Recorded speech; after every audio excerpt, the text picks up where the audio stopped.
Bienvenido a Buscadores de Tesoros, el estudio de la lección de Escuela Sabática, en la voz de niños y adolescentes.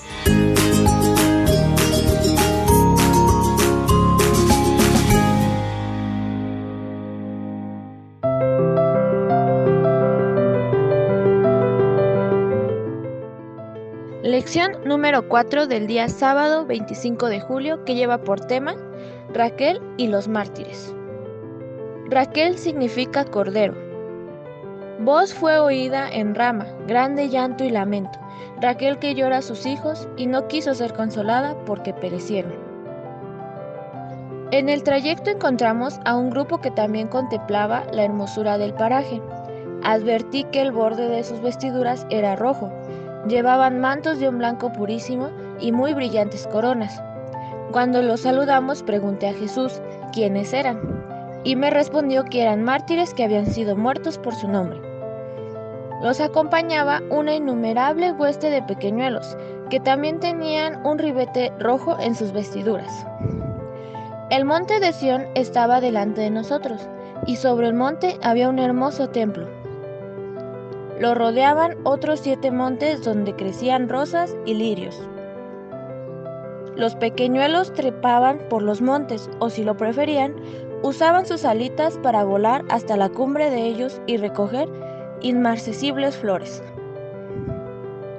Texto tomado del libro Primeros Escritos, página 18-19.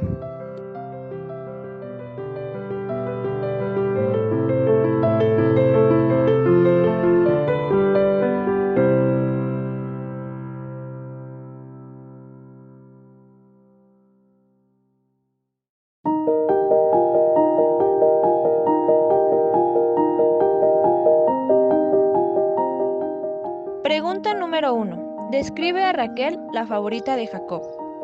¿De qué 2 terribles pecados fue culpable Raquel según los 10 mandamientos? Daremos tiempo a Tomás Alessi, que nos saluda desde Argentina, para responder.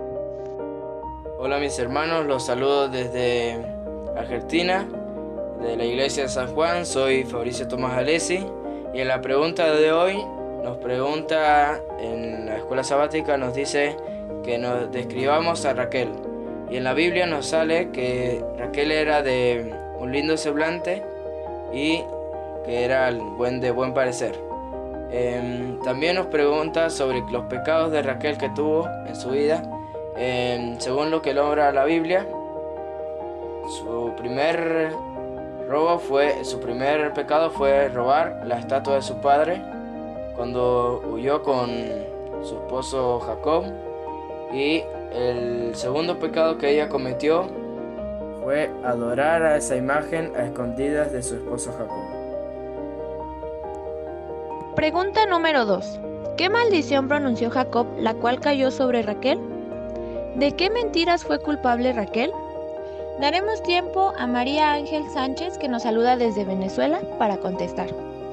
Buenos días, mi nombre es María Ángel Vicleisi Sánchez Rolón, pertenezco a la iglesia de San Cristóbal, Venezuela.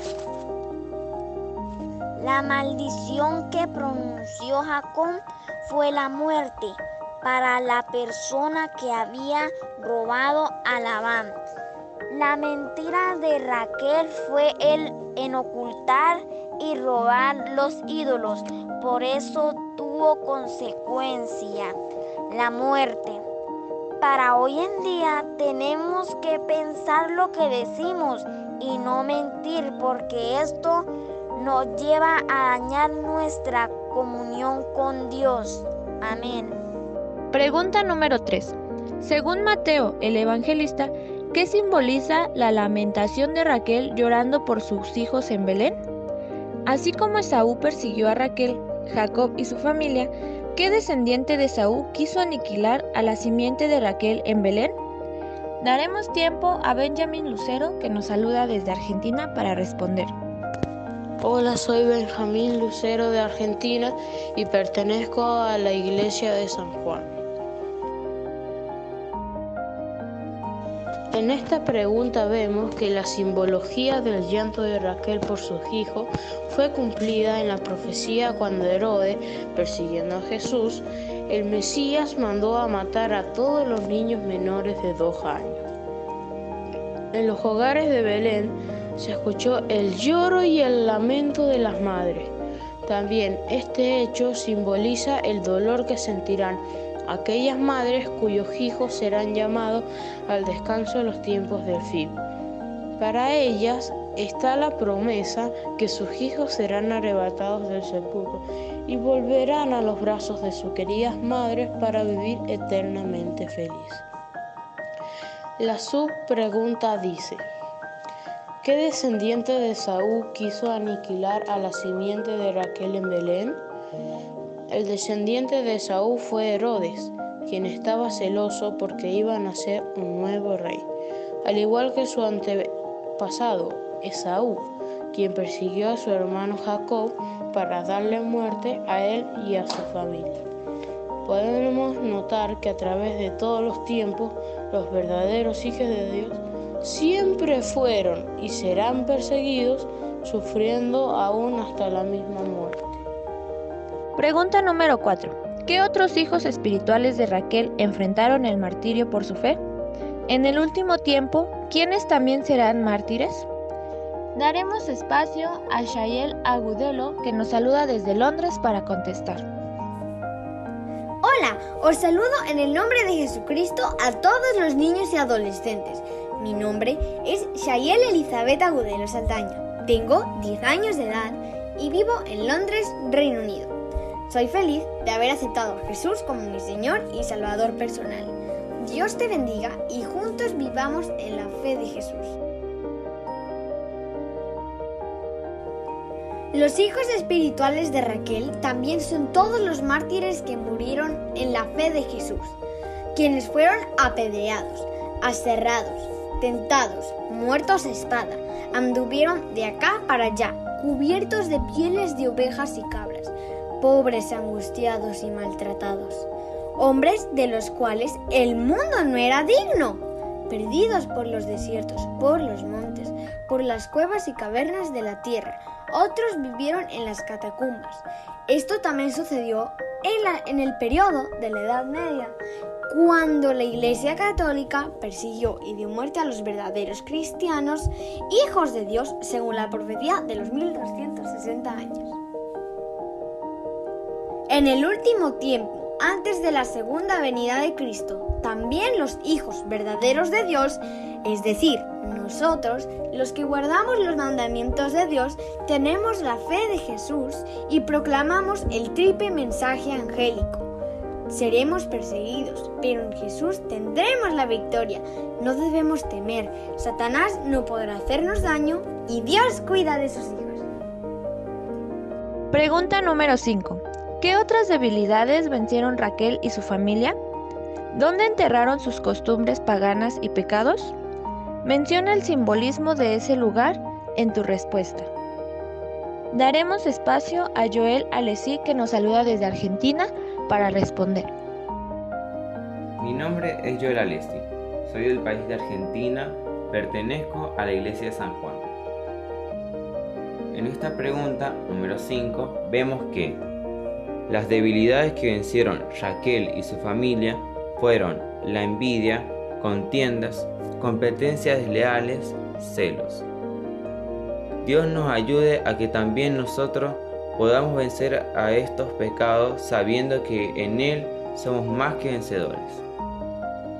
Vemos que Jacob, junto a su familia, decidieron enterrar sus costumbres paganas y pecados como dioses ajenos y zarcillos que eran adornos, en la encina, que es un árbol, junto a Siquem. Como podemos leer en el subtítulo, la encina espiritual tiene para nosotros un gran significado, dado que gracias al eterno amor de Dios que entregó a su Hijo por nuestros pecados en la cruz del Calvario, es allí donde podemos enterrar todo tipo de costumbres paganas y pecados y entregar nuestras vidas cada día al Señor Jesús. Y como nos dice su palabra en Gálatas 6:14, pero lejos está por mí gloriarme, sino en la cruz de nuestro Señor Jesucristo, por quien el mundo está crucificado para mí y yo para el mundo. Dios bendiga grandemente a todos mis hermanos. Pregunta número 6. ¿Cuál es la esperanza hoy de los hijos espirituales de Raquel? ¿Pero cuáles son las condiciones estipuladas? Daremos espacio a Luz Dareley, que nos saluda desde Panamá, para contestar. Mi nombre es Luz Darielis Parra García, soy del país de Panamá, pertenezco a la iglesia de Pedregal. En la primera parte de esta pregunta nos estamos refiriendo a Cristo. ¿Por qué? Cuando hablamos de muerte nos referimos a una separación. Por eso Adán empezó a morir cuando se separó de Dios. Eso es una muerte espiritual. Por eso Cristo en el Getsemaní, su temor era separarse de su Padre Celestial, y él sabía que el pecado lo iba a separar de Dios. A esa separación se le llama muerte espiritual. Y él experimenta esa muerte de delitos y pecados, pero siendo inocente. La segunda muerte es la separación del espíritu del cuerpo. La subpregunta nos dice: ¿por qué se llama el primogénito de los muertos y la primicia?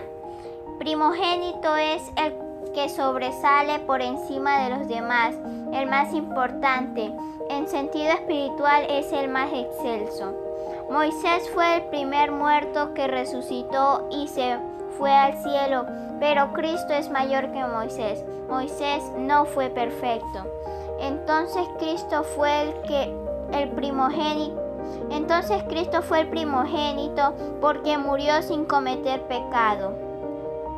Primicia es lo mejor, lo más escogido por Dios, y lo mejor de la tierra es Cristo Jesús. También se le llama primicia porque en el día de su resurrección se celebraba la fiesta de la Pascua, en el cual se llevaba la gavilla mecida hasta el templo. Era lo mejor del campo, así también es Cristo Jesús. Los demás pecaron, pero fueron redimidos. Pero Cristo Jesús no fue redimido porque por su sangre Él salvó a la humanidad. Así como Cristo fue el más excelso, el sublime, el magnífico, el maravilloso, no hay otro mejor. Entonces es contado como la mejor primicia de Dios. Pregunta número 7. ¿Quién tuvo que experimentar la angustia de la primera y segunda muerte?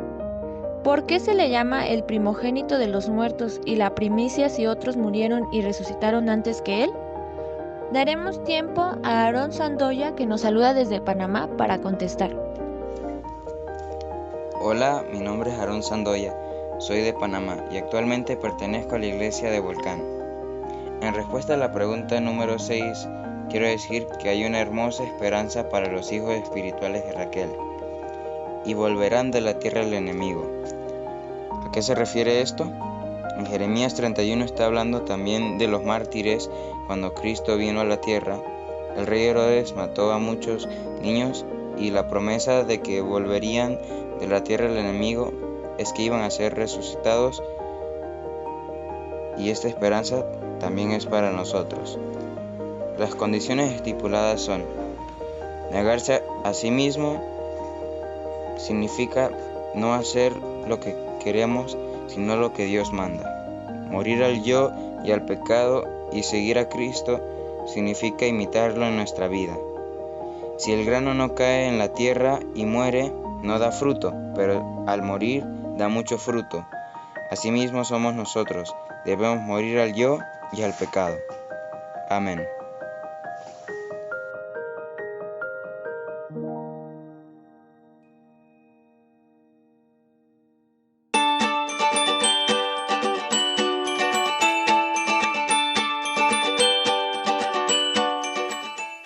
Por el día de hoy, la lección de esta semana ha terminado, pero nos escuchamos con el favor de Dios la próxima semana, con más lecciones de la palabra de Dios. Este programa es una producción semanal del Departamento Juvenil de la Unión Mexicana. Comparte este audio con tus contactos. Suscríbete a nuestro canal de YouTube y dale me gusta a nuestra página de Facebook. para que te enteres cada vez que publiquemos nuevos videos.